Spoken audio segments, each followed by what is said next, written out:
நான் தமிழ் குடிமகன் படம் நடித்தேன் சேரன் சாரோட, எல்லாரும் பார்த்துருப்பீங்க. முத படமே குடிமகனா? குடிமகனே. ஏய், சமுதாயத்துக்கு நல்ல கருத்து சொல்லக்கூடிய காவியம்டா அந்த படம். சேரன் நடித்தனால அது நல்ல படம். நல்ல படம் தானே? அருமையான படம். திருப்பி சிகர்தண்டா XX லாரன்ஸ் மாஸ்டரோட நடித்தோம். இப்போ ஏன் நான் படத்துக்கு போலேன்னு சொல்லு. ஏன் போல? அவங்க பாச நமக்கு புரியலடா. நான் போய் டேபிளில் உட்காந்தேன், ஒரு பிளேட்டை கொடுத்தாங்க, சாப்பாடை போட்டேன். அடுத்து எம்கேரன் நான் கோயம்பு அப்படின்ட்டேன். கோயம்பா? நான் கிளம்பு சொல்கிறேன்னு தட்டை வச்சுட்டு கிளம்பிட்டேன்.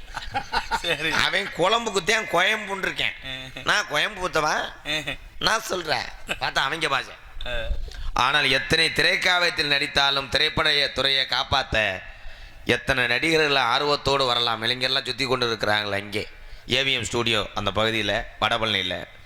ஆனால் அந்த நாடகக்கலையை காப்பாற்ற கண்ணாண்ணே இந்த மாதிரி மூத்த கலைஞர்கள் எங்களை தவிர யாருமே இல்லை. அதே உண்மை.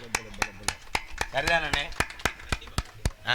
நம்மளை கூப்பிட்டா நம்ம 2 பேரும் சினிமாவுக்கு போயிடுவோம். சினிமாவில் 2 பெரிய நடிகரை கூப்பிட்டா வருவாங்களா? இங்கே வருவாங்களா?